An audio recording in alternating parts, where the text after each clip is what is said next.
trader, Tina here once again from ShortMeTina.com with my daily recap. We're not going to waste any time. Let's get straight into it. If this is your first time listening to a ShortMeTina video, welcome. Thank you for stopping by. Drop us a comment in the comment section.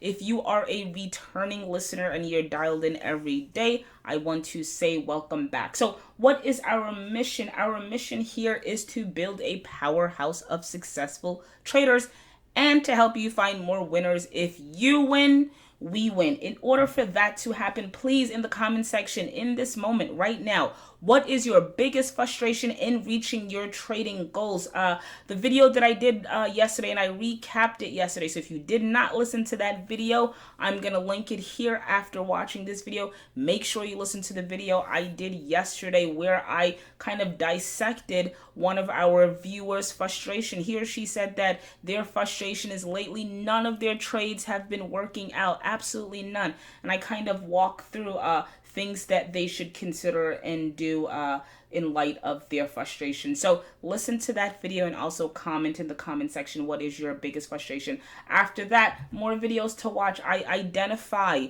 what I believe are the 3 pillars of successful trading. There's 3 things you need to have. You can't just have one or 2. You need all 3. What are those 3 things? What are those 3 things you need to be successful? I'm going to link that video here. Make sure you watch it. So if you're not seeing the type of performance you want to see in the stock market, if you're losing, you're frustrated, you're not reaching your trading goals, or you're just not, forget trading goals, you're just not making money. Every single time you enter a trade, you're losing.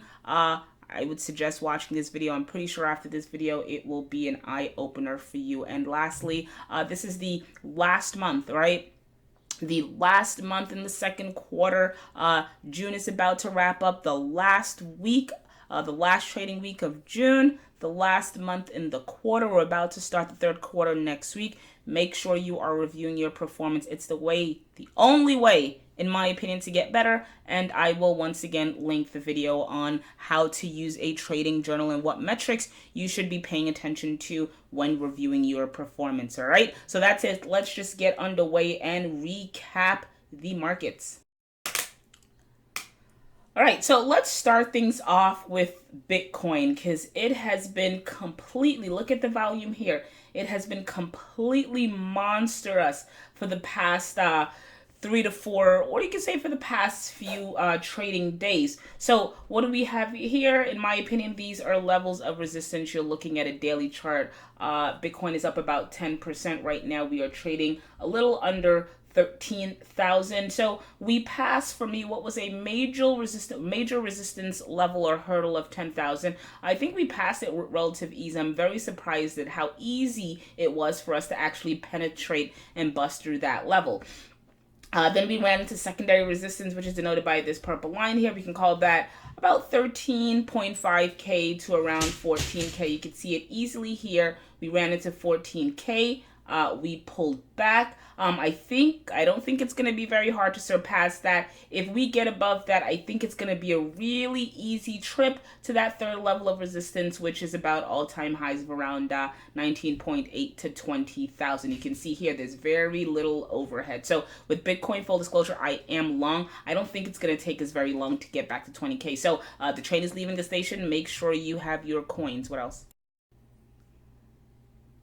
All right, and then we have Litecoin, a little bit off of 3%. I see a print right now of 131.28. Despite that, I mean, it's not acting as bullish as Bitcoin, but I think once Bitcoin gets really going, more than it's getting going now, once it gets really underway, I can see Litecoin easily following suit. So for me, that hurdle to pass for Litecoin is that $185, $200 area. I think we will get there probably before August. And if it can penetrate that, again, as you can see here, very little overhead resistance. So I can easily see us catapulting to 400. Is the crypto bull market back? It's sure acting like it is. Full disclosure, I do have Litecoin as well. Now, I still, even here at 130, I still think that this is a decent area to get in.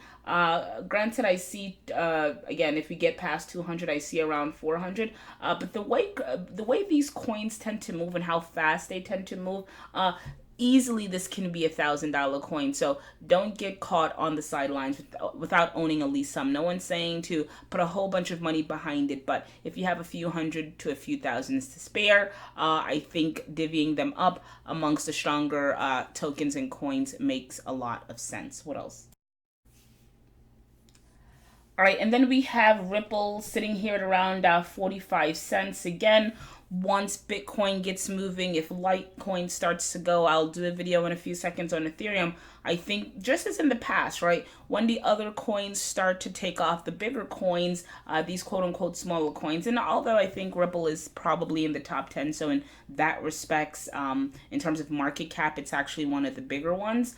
In terms of actual monetary value, it's one of the lesser expensive coins, sitting here at 45 cents. So for me, I think that this has a fair shot if Bitcoin takes off and it's trading at $15, $20, $30, $40,000. I think obviously the others, included Ripple, will follow suit. So sitting here at 45 cents, if it does get underway, again, very little resistance overhead. I can easily see it reaching previous all-time highs, according to Bitfinex anyway, at $3.30 and potentially more.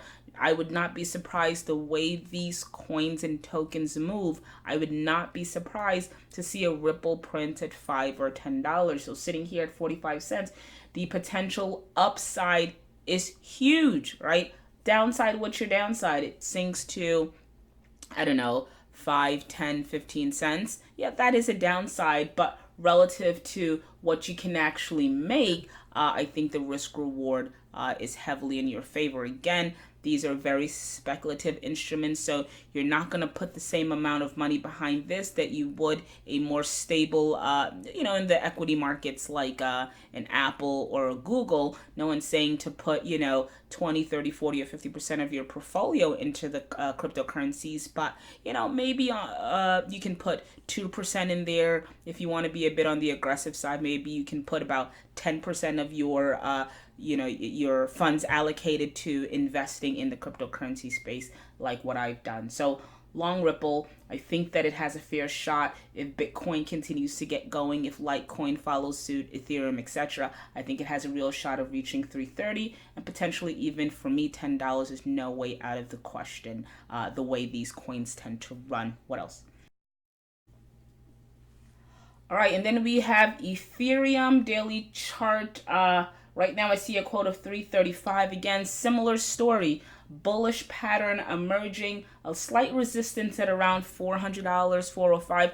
If we can get above there, and based on the chart, based on what's going on in Bitcoin, I absolutely believe that we at some point within 2019 can overtake resistance of $400, and if that becomes the new floor, then once again I can see this hitting, based on this chart, all-time highs was a little bit over $1,300. I can definitely see it going back there. We're not there yet, but from a risk-reward perspective, once again, for me, it is very favorable. Yes, there is downside, but the potential upside, in my opinion, cannot be ignored.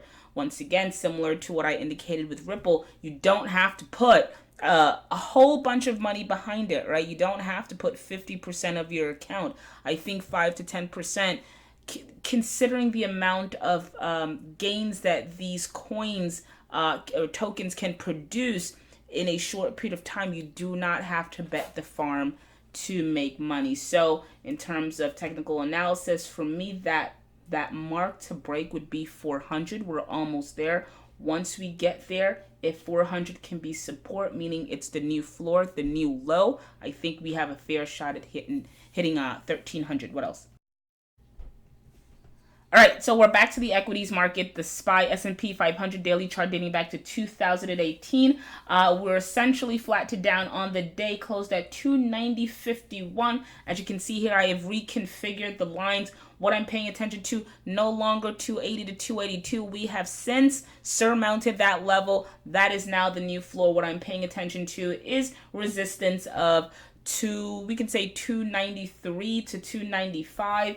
We ran into that level here back in 2018. We saw that pullback most recently in May. We saw that pullback We touched those levels, even going as high as 296.31, right? Making new all-time highs. We've slightly pulled back, which makes sense. Anytime a stock or an ETF hits resistance or an instrument hits resistance, you'll usually have that pullback. So we hit resistance here of around 293 to 295. We penetrated it a little bit again, making all-time highs of around 296. We've since pulled back a few points, closed here at 290.51. So we're slightly under that 293, 295 level that I have spoken about.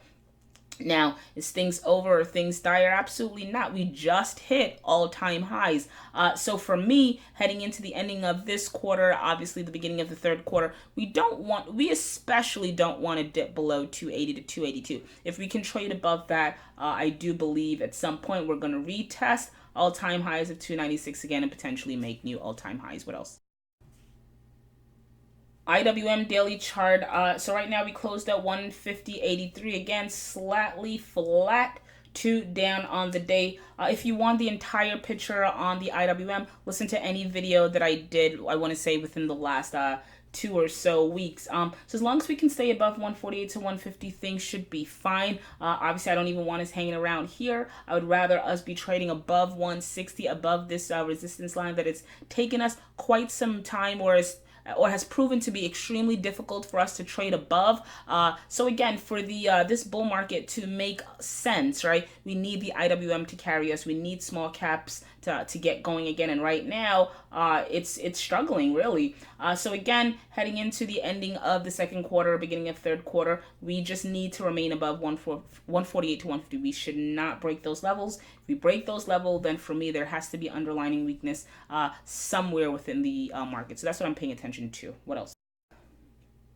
All right, JD daily chart up about a little over, or rather a little under 6% on the day, closed at 30.14. Let me update you folks, and I'm really glad that I didn't get rid of this particular stock because it was acting lackluster a few trading days ago when it pulled back to around 25, 26. I got a little bit worried, but said, you know what, let me give it time to get above 28. I gave it a time frame. I said it needs to get above 28 within the next few trading days.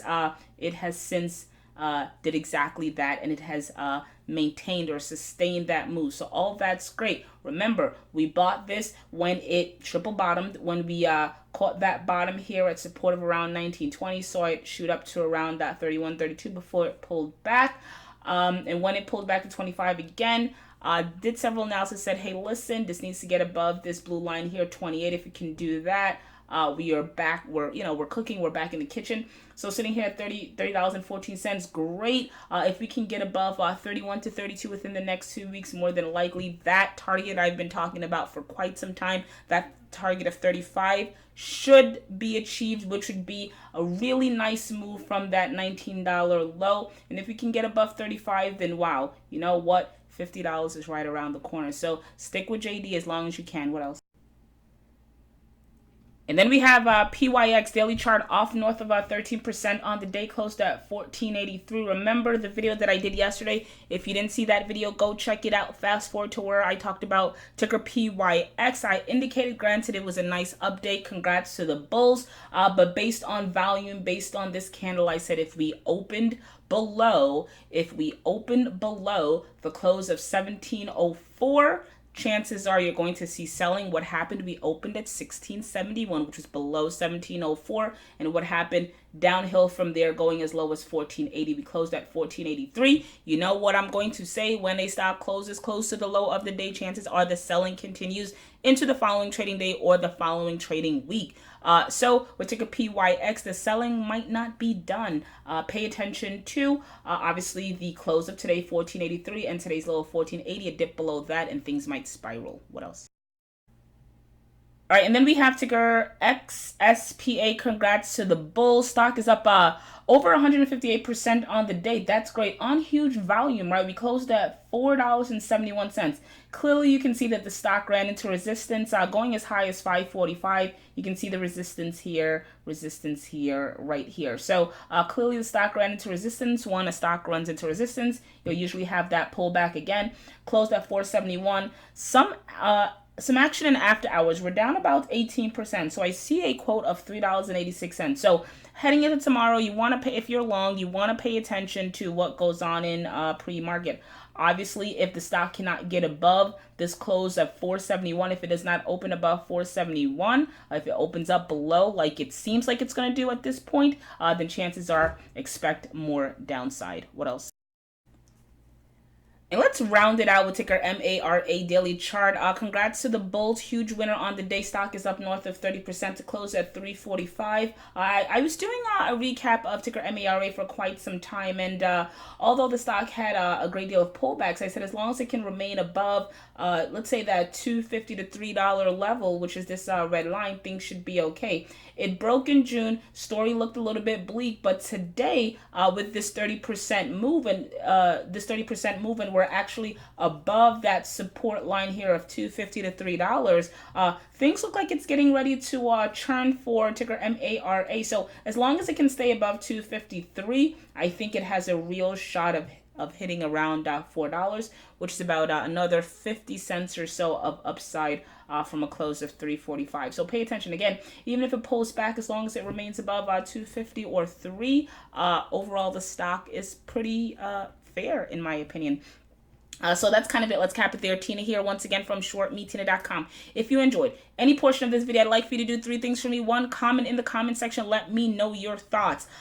2, I do videos daily, so if you want to know when I upload them, make sure you are subscribed at our YouTube channel at ShortMeTina. And lastly, I have been trading for well over 15 years. If you think you can learn anything from me, then head on over to ShortMeTina.com. Sign up. Become a member. Thank you for listening. And as always, thank you for the support. I will talk to you tomorrow.